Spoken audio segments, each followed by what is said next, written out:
আসসালামু আলাইকুম। Education care Facebook page এবং ইউটিউব চ্যানেলে সবাইকে স্বাগতম। শিক্ষার্থীরা, নতুন আরেকটি ক্লাস নিয়ে হাজির হয়েছি। আজকের ক্লাসটি থাকছে ৬ষ্ঠ শ্রেণীর বাংলা টিউটোরিয়াল, অর্থাৎ বাংলা যে কবিতাটি রয়েছে, মানবজাতি কবিতা, যেটা লিখেছেন সতেন্দ্রনাথ দত্ত। এই মানবজাতি কবিতাটির বহু নির্বাচনী প্রশ্ন এবং সৃজনশীল প্রশ্নর সমাধান থাকছে আজকের ক্লাসে। তো শিক্ষার্থীরা, দেরি না করে চলো শুরু করা যাক আজকের ক্লাসটি। এখানে আমাদের ১ নম্বর যে প্রশ্নটি দেওয়া হয়েছে, বাংলা কবিতার ক্ষেত্রে কাকে ছন্দের জাদুকর বলা হয়? সঠিক অ্যান্সারটি হবে সতেন্দ্রনাথ দত্তকে। এক পৃথিবীর স্তনে লালিত এই উক্তিটিতে কি বোঝানো হয়েছে?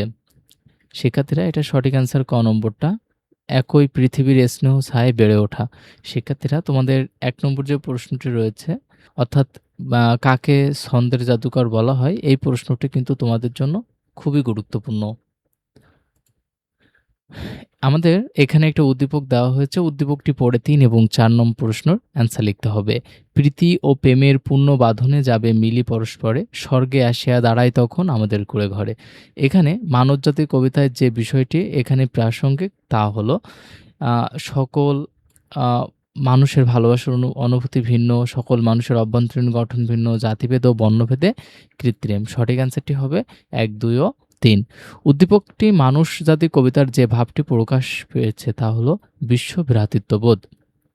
শিক্ষার্থীরা, এখন আমরা আমাদের যে সৃজনশীল প্রশ্নটি রয়েছে, সৃজনশীল প্রশ্নটির সমাধান করব। এখানে বলছে, রহিম, শ্যামল ও রোজারি ৩ বন্ধু। ঈদ, পূজা ও বড়দিনে তারা একে অন্যের বাড়িতে বেড়াতে যায়। আনন্দে, উৎসবে, সুখে দুঃখে একে অন্যকে সাহায্য সহযোগিতা করে। এরূপ আচরণে তাদের বাবা-মা খুব খুশি হয়। রহিমের বাবা বলেন, তোমরা অসাধারণ। তোমাদের মতো সবাই বন্ধুসুলভ হলে এই পৃথিবী আরও বাসস্থান হবে, সুন্দর বাসস্থান হবে। এখানে আমাদের ক নম্বর যে প্রশ্নটি রয়েছে, মানুষ জাতি কবিতাটি কোন কাব্যগ্রন্থ থেকে নেওয়া হয়েছে? মানুষ জাতি কবিতাটি অভ্র আবির কাব্যগ্রন্থ থেকে নেওয়া হয়েছে।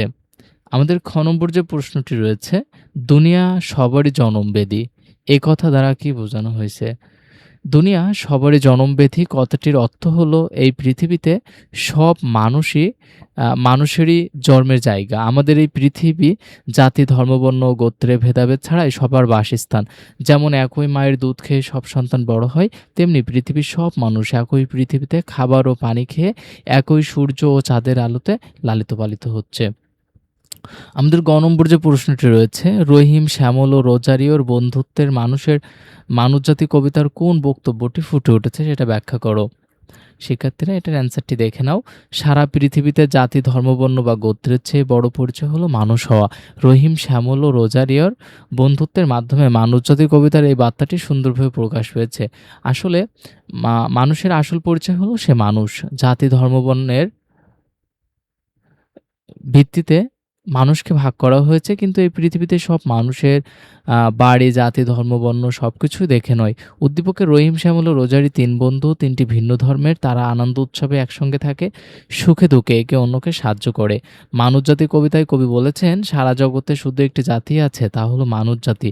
বাইরের রং যাই হোক, ভেতরের সবার রক্ত লাল। জাতি, ধর্ম, বর্ণের মানুষের তৈরি করা ভেদাভেদ ভুলে গিয়ে মানুষকে শুধু মানুষ হিসাবে দেখা উচিত। মানুষ জাতি কবিতার এই চিন্তা রহিম, শ্যামল ও রোজারির বন্ধুত্বের পুরোপুরি ফুটে উঠেছে। আমাদের গ নম্বর যে প্রশ্নটি রয়েছে, এখানে বলা হচ্ছে, উদ্দীপকে রহিমের বাবার মন্তব্যই যেন মানবজাতি কবিতার মূল শুরু, উক্তিটি বিশ্লেষণ করো। এখানে উদ্দীপকের রহিমের বাবার কথাই যেন মানবজাতি কবিতার মূল বক্তব্য, এই কথাটি একদম সঠিক। এই পৃথিবীর একই আলো ছায়ায় সব মানুষ বেড়ে ওঠে। গরম, শীত, ক্ষুধা, তৃষ্ণা সবাই একইভাবে অনুভব করে। কিন্তু কিছু সংকীর্ণ মনের মানুষের নিজেদের স্বার্থের জন্য জাতি, ধর্ম, বর্ণের পার্থক্য তৈরি করেছে। উদ্দীপকের রহিম, শ্যামল ও রোজারি ৩ জনেরই ৩ ধর্মের, তবুও তারা সুখে দুঃখে আনন্দ উৎসবে একে অপরের পাশে থাকে। রহিমের বাবা বলেন, তোমাদের মতো সবাই যদি বন্ধুর মতো থাকতো, তাহলে এই পৃথিবীতে আরও সুন্দর জায়গা হতো। মানবজাতি কবিতায় কবি বলতে চেয়েছেন, সারা পৃথিবীতে মানুষ নামে শুধু একটি জাতি আছে। কবি এই কবিতায় মানুষের সেই একক পরিচয়কেই তুলে ধরেছেন। উদ্দীপকের ৩ বন্ধু ধর্মের কারণে কাউকে আলাদা করে দেখায়নি। তারা সবকিছু একসঙ্গে ভাগ করে নিয়েছে। তাই বলা যায় উদ্দীপকের রহিমের বাবার কথাই যেন মানবজাতি কবিতার মূল সুর। এই মন্তব্যটি পুরোপুরি যথার্থ। শিক্ষার্থীরা এই ছিল তোমাদের আজকে মানবজাতির যে কবিতাটি রয়েছে এই কবিতাটির বহু নির্বাচনী প্রশ্ন এবং সৃজনশীল প্রশ্নের অ্যান্সার। তোমরা কোন টপিকের উপরে ক্লাস চাচ্ছ সেটা আমাদের কমেন্টে জানাও। এই ক্লাসটি তোমাকে কেমন লাগছে সেটাও তুমি কমেন্টে জানাতে পারো, তোমার বন্ধুদের সাথে শেয়ার করতে পারো।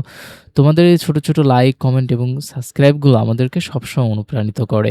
দেখা হচ্ছে পরবর্তী কোনো ক্লাসে। সে পর্যন্ত সকলেই ভালো থাকো, সুস্থ থাকো। আল্লাহ হাফেজ।